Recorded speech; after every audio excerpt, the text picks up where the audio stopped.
Alright, it's already April 2021 and still the prices of GPU still sucks. As of now, prices are already super inflated. If you already have a GPU, I suggest you just hold on to that GPU and use it for the time being. But what if you don't have a GPU? What if every other parts is already arrived and you're just waiting for only the GPU? Maybe you can get along with the cheapest 30 series in the lineup. So that's what we're looking at today. We're looking at Palit's version of the RTX 3060. This is the Palit 3060 OC. So everyone knows that this GPU is actually MSRP of 329, but let's get real, even Newegg is not listing it at that price. Just a disclaimer, I paid 3,000 ringgit Malaysia for this GPU, which is around $700 US. The card has a very nice, understated, and I would say sophisticated look. It doesn't have that garish, gamey theme going on, so it's quite nice. There's some RGB on the GeForce RTX which you can see, which I really like because it looks like, you know, the old Founders RTX illumination. Also, it uses one 8-pin. Usually there's some lighting strips there for the 3060 Ti model, but it's not present on the non-Ti. So the backplate looks like metal, but it's not. It's actually just plastic. I am disappointed that it's not metal, but at least there is some backplate. I mean, I've seen 3060 without backplate, such as, if I'm not mistaken, from BGA and Zotac. So I guess it's a plus. The back is the usual affair of connectors. Overall, I think it's a nice looking card, very understated in terms of appearance. So dimension is a very petite card. Length is only 245mm, width of around 120mm, and a height of around 40mm. And now on to the ultra-wide performance test. Alright, so the first game that we are going to test is Call of Duty Warzone. So actually the settings that I'm using is from prosettings.net. This is the competitive settings. So actually these settings allows you to get a bit of a higher frame rate frame per second. So I usually use these settings, especially competitive settings, for playing competitive shooters like Valorant, Warzone, not really an Apex guy, Pubg. So games like that, I always look online how to get to the best frame rates. So this is what I got from the Pro Settings website. So now we are going to see how good can the 3060 handle this 2K ultra wide monitor. So we are definitely getting around 100 FPS, so there's no issue there.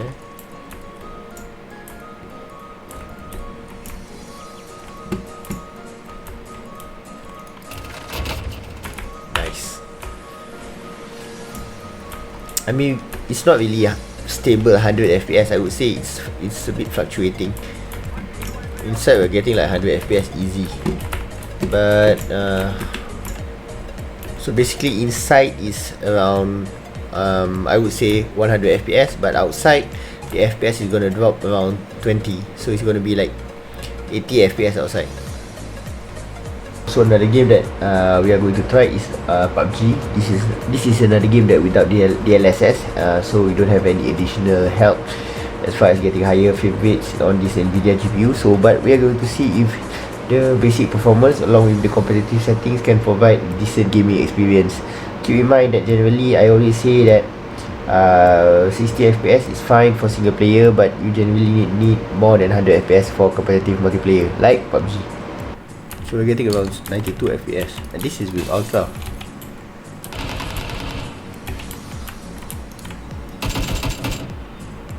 So actually we're getting quite stable frame rate.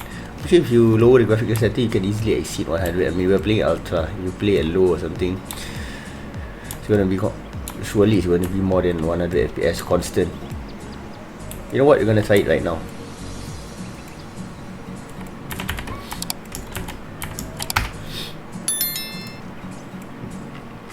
Right, we're gonna change to, let's go to medium. See? Now we're getting 120, 144 FPS, no problem at all. So the next game that we are going to try is actually Horizon Zero Dawn. So we're going to see if the 3060 can handle this at ultra wide display. So in terms of graphic, of course we're not going to be stupid. We're not going to play at ultimate quality. We are going to put at favor performance settings. Look at that. I mean, the game still looks great. We're averaging more than 100 FPS. So I think this game is definitely a pass as long as you choose the favor performance settings. So as of right now, the game is definitely averaging more than 100 FPS. We're at 115, 110, 111. Okay, so another game that we are going to test right now is going to be Cyberpunk.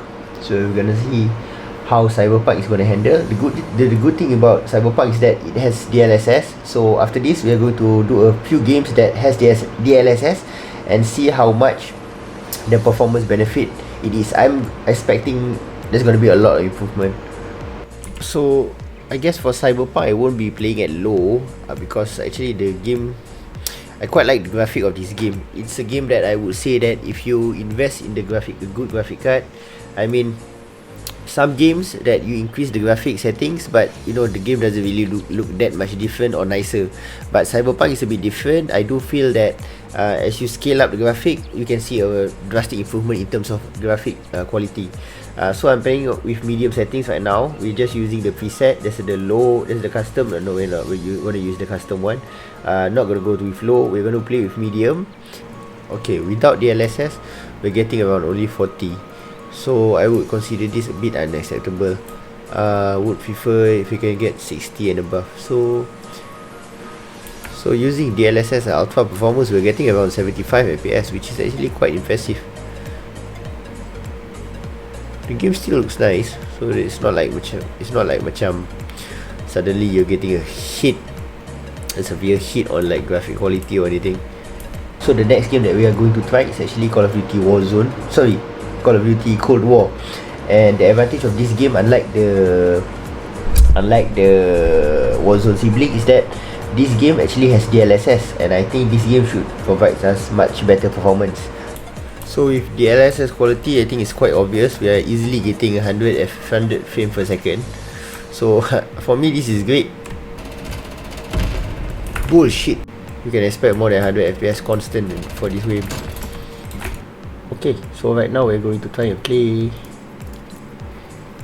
Fortnite. I'm going to play a bit of Fortnite. So the settings that we're using right now is this one. High preset but I think the game can handle it. I think we can handle high preset, so we're going to go with high preset, and then we are going to with DLSS quality. So we're getting easy 112 FPS, 118 FPS. Okay, on the bus we're getting around 110 FPS, 104 FPS. How about we try reducing the graphic quality a bit? Let's go with medium. Now we're getting like 190 FPS. We're getting almost 200 FPS. Well, what can I say? You guys saw it for yourself. The 3060 clearly can handle even an ultra-wide display. And keep in mind, this is a 2K ultra-wide, which is 30% more pixels than the normal 2K. And considering this is the latest 30 series, it comes with all the bells and whistles, and as driver optimization continues, expect the performance to improve. And now for the sound test.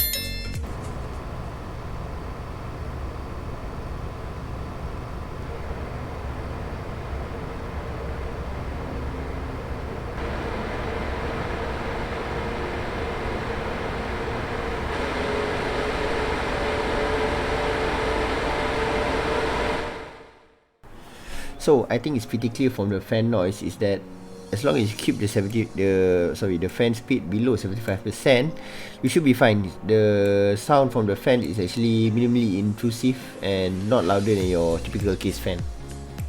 And the last one is we are going to run superposition and see the thermals and the benchmark score.